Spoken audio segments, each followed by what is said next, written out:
عبداللہ بن مسعود رضی اللہ تعالیٰ عنہ راوی ہیں، فرماتے ہیں ہم رسول اکرم صلی اللہ علیہ وسلم کے پاس بیٹھے تھے تو ایک آدمی مجلس سے اٹھ کے چلا گیا۔ تو جب وہ چلا گیا تو اس کے چلے جانے کے بعد دوسرے آدمی نے اس کے بارے میں باتیں کرنے شروع کر دی کہ یہ ایسا تھا اور ایسا تھا اور ایسا تھا۔ جب اس کی پیٹھ پیچھے اس کا یہ گلہ شکوہ اور غیبت شروع ہوئی، فقال النبی صلی اللہ علیہ وسلم تحلل، سرکار نے فرمایا جو کچھ تو نے کھایا ہے اس کو حلال کر لو۔ وہ صاحب بولے وَمِمَّا أَتَحَلَّلُ مَا أَكَلْتُ لَحْمًا، یا رسول اللہ میں کس چیز کو حلال کروں جب کہ میں نے حرام کھایا ہی نہیں۔ رسول اکرم صلی اللہ علیہ وسلم نے فرمایا اِنَّكَ أَكَلْتَ لَحْمَ أَخِيكَ، سرکار نے فرمایا جوان ابھی تو نے اپنے مسلمان بھائی کی پیٹھ پیچھے غیبت کر کے مردار کھایا ہے، تو کہتا ہے میں نے کھایا ہی نہیں۔ یہ جو مردار کا گوشت کھایا ہے اس کو حلال کر، یعنی توبہ کر۔ غیبت اتنا بڑا جرم ہے جس طرح مردار کا گوشت کھانا۔ غیبت اتنا بڑا جرم ہے جو واجب التوبہ ہے، توبہ کرنی پڑتی ہے۔ سرکار نے فرمایا توبہ کر، یہ جو کھا بیٹھا ہے اس کو اب حلال بھی کر۔ یہاں تک حکم کی بات ہے، سرکار نے آرڈر کی ہے۔ اگلی حدیث میں پریکٹیکل بھی ہے۔ جناب ابو ہریرہ رضی اللہ عنہ کے راوی ہیں، اب امام طبرانی نے اس کو نقل کیا ہے۔ حضرت ابو ہریرہ فرماتے ہیں قال رسول اللہ صلی اللہ تعالی علیہ وآلہ وسلم من اکل لحم اخیہ فی الدنیا، جو آدمی دنیا میں کسی مسلمان بھائی کا گوشت کھائے، قرب الیہ یوم القیامہ، قیامت کے دن اس گوشت کھانے والے کو اس گوشت کے قریب کیا جائے گا اور اسے کہا جائے گا کلہ میتن کما اکلتہ حیا، اے انسان جس طرح تو نے زندگی میں حیاتی میں مردار کھایا تھا آج قیامت کے دن بھی کھا۔ فیأکلہ، تو وہ کھائے گا۔ دنیا نہیں ہے کہ عذر بہانہ کوئی مکر فریب کر کے آدمی چھٹکارا پا جائے گا، وہ قیامت کا دن ہوگا، میدان حشر ہوگا، کہا جائے گا کھا، وہ کھائے گا۔ جب کھائے گا تو کیا حالت ہوگی؟ وَيَكْلَهُ وَيَدِجُّ، پھر وہ تیوری چڑھائے گا، منہ کا انداز جو ہے نا وہ بدلے گا، کھانے کو جی نہیں کرے گا، وہ کھایا بھی نہیں جائے گا، اور پھر چیخے گا۔ کیوں؟ اس لیے کہ وہ اس کا عذاب ہوگا، وہ اس کی سزا ہوگی۔ قیامت کے دن مردار کا گوشت کھایا نہیں جا سکے گا پر کھلایا جائے گا اور اس کو کھانا پڑے گا۔ جی چاہتا ہے نہیں چاہتا، کھانے والی چیز ہے نہیں ہے، کھا سکتا ہے نہیں کھا سکتا پر کھانا پڑے گا، یہ اس کی سزا ہوگی، اس جرم کا بدلہ ہوگا۔ اگر کوئی شخص چاہتا ہے قیامت کے دن اس ذلت سے بچ جاؤں، بہترین طریقہ ہے کسی کا شکوہ نہ کرے، کسی کا گلہ نہ کرے۔ برائیاں ہر انسان میں ہوتی ہیں، وہ جانے، اس کا معاملات جانے، اس کا رب جانے، لیکن کسی کی غیبت، کسی کا شکوہ قطعاً چھوڑ دینا چاہیے۔ تیسری روایت ہے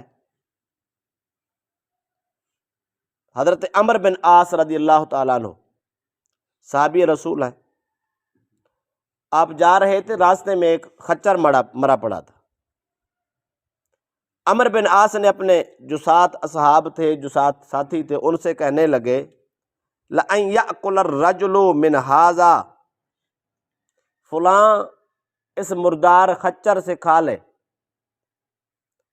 وہ کہنے لگے کہ جناب خچروں سے بھی کھایا جاتا ہے، خچر کا گوشت بھی کوئی کھاتا ہے یا مردار بھی کھایا جاتا ہے، یہ تو مرا پڑا ہے۔ صحابی رسول نے جواب دیا، انہوں نے فرمایا حتی یملأ بطنہ خیر لہ من ان یأکل لحم رجل مسلم۔ عمرو بن عاص نے کہا مسلمان بھائی کی غیبت کر کے اس کے مردار کھانے سے مرے ہوئے خچر کا گوشت کھانا بہتر ہے۔ ابھی تم غیبتیں کر رہے تھے اور مرے مسلمان کا گوشت کھا رہے تھے، اس سے تو بہتر ہے نا، یہ کھاؤ نا۔ صحابہ کرام کا بھی یہی عقیدہ تھا، جو تعلیمات رسول تھی کہ یہ واقعی بات ایسے ہی ہے، غیبت کرنا واقعی مردار کھانا ہے، یہ صرف بات تک نہیں ہے، بات یہ حقیقت تک بات۔ چوتھی حدیث ہے حضرت ابو ہریرہ رضی اللہ عنہ سے، صحیح مسلم بخاری میں، اور امام ابن حبان نے بھی اس کو نقل کیا ہے، مشہور حدیث ہے۔ ابو ہریرہ رضی اللہ عنہ فرماتے رسول اکرم صلی اللہ علیہ وسلم کی خدمت میں حضرت ماعز بن مالک اسلمی آئے، ان سے غلطی ہو گئی، زنا ہو گیا۔ وہ سرکار کی خدمت میں آئے، عرض کرتے ہیں یا رسول اللہ صلی اللہ علیہ وسلم میرے سے غلطی ہو گئی، میں زنا کر بیٹھا۔ سرکار نے چہرہ مبارک پھیر دیا۔ وہ آگے پھر کے آئے، پھر کہا یا رسول اللہ میرے سے غلطی ہو گئی، میں گناہ کر بیٹھا۔ سرکار نے پھر چہرہ پھیر دیا، حتیٰ کہ 4 بار اس بندے نے اصرار کیا۔ جب 4 بار ہو گیا تو زنا کے لیے 4 عینی گواہوں کا ہونا ضروری ہے، جو موقع کے گواہ ہوں، جنہوں نے آنکھوں سے یہ غلطی کرتے کسی کو دیکھا ہو۔ اگر گواہ نہیں ہے تو وہ آدمی خود اقرار کر لے تب بھی جرم ثابت ہو جاتا ہے۔ ماعز بن مالک نے عرض کی یا رسول اللہ میں نے کیا ہے۔ 4 بار جب یہ اقرار کر چکے تو نبی اکرم صلی اللہ علیہ وسلم نے، ایک روایت میں آتا ہے سرکار نے پوچھا کچھ پیا ہوا تو نہیں، اس میں شراب بھی چلتی تھی؟ عرض کی یا رسول اللہ نہیں۔ سرکار نے پوچھا کہ مجنون تو نہیں ہو گیا، دماغ تو صحیح ہے نا، دماغ صحیح کام کر رہا ہے؟ جی یا رسول اللہ بالکل صحیح کام کر رہا۔ سرکار نے فرمایا میں چہرہ پھیر لیتا ہوں کہ تیری جان بچ جائے، ہو سکتا ہے بعض اوقات بندے کے ذہن میں بات ایسے ہی آئی ہوتی ہے، یا گمان ہوتا ہے، یا کچھ پرابلم ہوتی ہے، ممکن ہے ایسا بھی، لیکن تو بار بار یہ اصرار کر رہا ہے، وجہ کیا ہے؟ اس نے عرض کیا یا رسول اللہ ذہن بھی ٹھیک ہے، ہوش حواس میں ہوں، غلطی ہو گئی ہے، اب میں چاہتا ہوں مجھے پاک کر دے۔ دنیا میں سزا بھگت جانا آسان ہے، آخرت کی سزا سے وہاں جو حساب دینا ہے تو مشکل ہوگا، یا رسول اللہ یہاں ہی مسئلہ حل کر دے۔ رسول اکرم صلی اللہ علیہ وسلم نے آرڈر کر دیا کہ اس کو رجم کر دو۔ جی رجم کہتے ہیں پتھروں سے مار دو۔ کھلے میدان میں آدمی کو چھوڑا جاتا ہے اور لوگ اکٹھے ہو جاتے ہیں اور اس کو پتھر اپنی مرضی سے مارتے، کوئی سر میں لگے، کوئی جسم پہ لگے، وہ خون بہتا رہے گا، وہ دوڑتا رہے گا، آخر مر جائے۔ یہ رجم ہے، زنا کی سزا ہے۔ سرکار نے آرڈر کر دی، سرکار نے فرمایا اس کو لے جاؤ، جا کر رجم کر دو۔ صحابہ اس کو عیدگاہ میں لے گئے، کھلے میدان میں لے گئے، پتھر مارنے شروع کر دے۔ اب وہ دوڑتا، صحابہ پیچھے پیچھے، اب اس کو چھوڑا نہیں گیا، چونکہ آرڈر ہو چکے تھے، اس کو رجم کر دیا گیا۔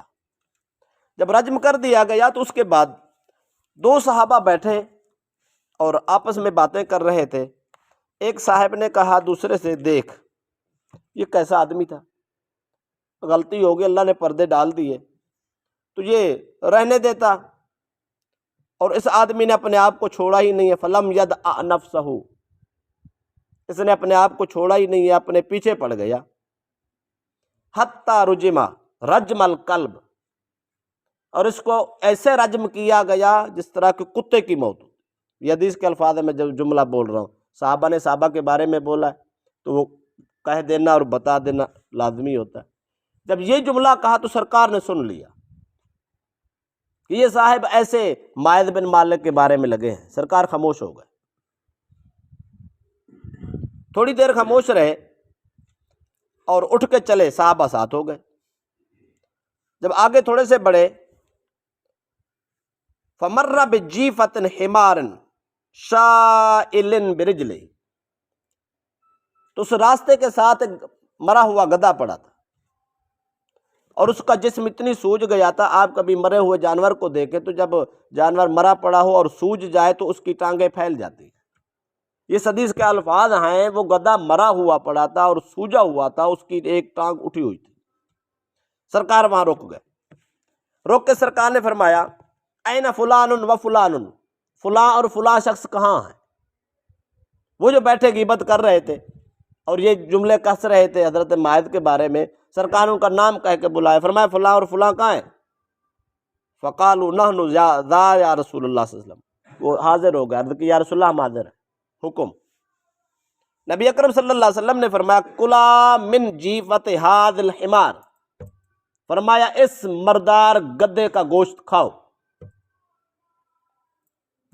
وہ بولے فقال یا رسول اللہ غفر اللہ لک من یاکل من ھذا، یا رسول اللہ کہ مرا ہوا گدھا بھی کھاتا ہے، آپ ہمیں کیا حکم فرماتے ہیں؟